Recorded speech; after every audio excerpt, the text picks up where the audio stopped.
What's happening? Will Freeman, RevolutionaryLifestyleDesign.com, coming to you today to talk about why you should only do business with your friends. Okay, this goes against a lot of the common business wisdom, which is don't mix business and friendship, don't do business with your friends. But here's the truth. Here's the truth that I've learned from almost a decade in entrepreneurship, from watching my friends in business, from watching what happened to them. You can do business with your friends, or you can do business with strangers and enemies. And you can watch that stranger become an enemy as he hijacks your domain, which happened to me, steals $40,000 from you, which happened to a friend of mine, takes off in the middle of your business project and goes MIA, which happened to both me and a friend. I have at least 5 or 6 other different examples of guys who had started a business with someone they didn't know very well, and it ended badly. And I'll tell you something. When my grandfather died, I watched half my family sue the other half. Okay, people are funny with money. People are very funny when it comes to money, and you don't see it until you start to do business with them. It is quite an eye opener to see how people behave when there is money on the table. And if you are going to get into business with someone, you need to know that person inside and out. Okay, I screen for a lot of things in building my tribe, and you know, we've got 6 or 7 guys in there now, okay, who are all living over here in Southeast Asia, who are all entrepreneurs, who all have, you know, different useful skills. And, you know, those are the guys that I would be willing to go into business with if I choose to go into business with someone in the future. Like, I need to know someone for a year, and I need to watch everything that they say, and I need to watch how they behave around money. I need to watch if they ever take duper's delight in something. Duper's delight is someone who enjoys ripping people off. They could talk about it with one of their clients, right? Oh, you know, I took this from this person. I know that if they say that, it's only a matter of time before they're going to rip me off. Okay. Watch how they are with a bar tab. See if they ever pick that up, or, you know, if they're trying to squeeze their way out of bar tabs, watch how they spend money. You know, watch what their ethics are like. Watch if you catch them in a lie. Watch if, you know, if he enjoys hurting women, or if he enjoys lying to women. I mean, all those are to me are warning signs. I want to see someone who's really ethical, who does what they say, who shows up the time that they say they're going to show up, who is honest, who I've never caught in a lie.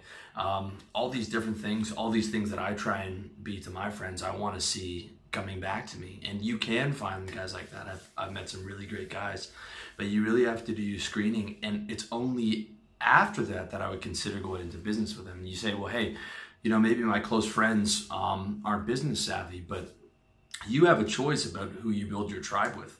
I want guys who have all those good characteristics and are smart and are business savvy entrepreneurs, so that, you know, I have the potential to make money with them in the future, or if not to do business with them, at least to use them as, you know, to be a client of theirs. Matt Lawrence, I'm a client of. He does all my graphic design. My buddy Phil does marketing. I would like to be able to use him, and maybe my other buddy Josh for doing, you know, all my ads and marketing and stuff as I ramp up with that. My friend Ryan does real estate. If I buy a place in Southeast Asia, I'd like for him to be able to do that, and to know that I'm getting the proper title to the deed because my friend took care of it. I would rather, if it doesn't even come down to a business partnership, I would like to give all my client money to my friends. I would like to find guys who handle everything that I need for my website and for my business, who are in my inner circle, and be able to give all my client money to them as opposed to strangers. Okay, I much prefer doing business with friends, because you've got 2 options. You've got doing business with friends, or doing business with strangers or enemies.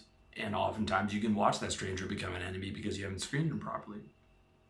In Asia, the culture is different, and it frustrates a lot of Western people because, you know, you'll be trying to get a deal with a company, and they'll want to go for drinks with you for 6 months so that the guy can, in Asian business culture, they want to trust you first. They want to see how you are when you get drunk and see if you let things spill. They want to know what kind of man you are before they get on board and do business with you. And I really like that mindset. I think that I've seen a lot of these guys out here, and they just meet someone and they hop into a drop shipping business, and it doesn't work, and they found out the guy wasn't who he said he was, and the guy didn't have money, and he was asking to borrow money, and on and on and on.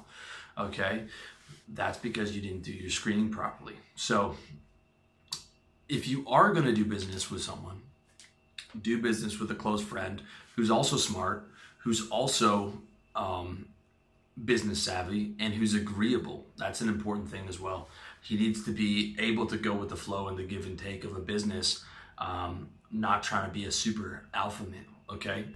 I'm a natural, I believe, alpha male, but I'm agreeable in the sense of like, okay, we're working on something. Let's be constructive. Let's not argue. Let's build this up together. And, I'll defer if I have to. I will let things go if I have to, because I want that result, and you need that. Also, if you guys have a tribe and you have a circle and you're and two guys are in business together, if you guys have a dispute, you can kind of bring that up with your other friends and say like, hey, how do we resolve this amicably? What do we have to do to get it? I'm partnering with my man here. We're having some difficulties. What do we have to do to get on the same page? And some of the other guys in the group can come in and help you guys resolve that.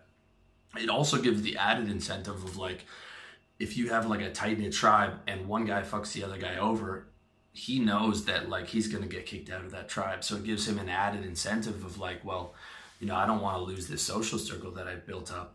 So, it's going to give him that extra incentive to be ethical within that business dealing, as well as some extra trust and security, knowing that you guys sort of have like an arbitration panel that you can take it to and bring it to the tribe and analyze that particular problem.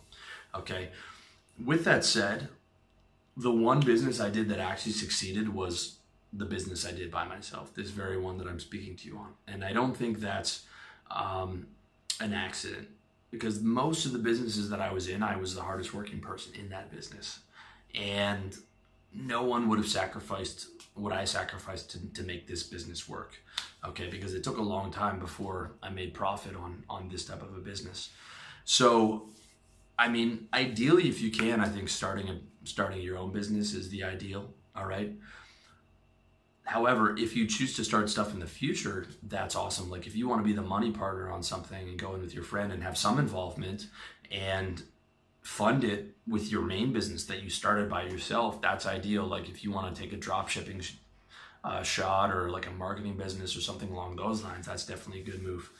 But I think I prefer, like if it's your first starter business, if it's a sales-based service business, just doing it on your own. But if you are going to get into business with a friend who's also business savvy, who's also smart, who has skills that you don't, and who is agreeable in that you can work things out together. But that's just my 2 cents, guys.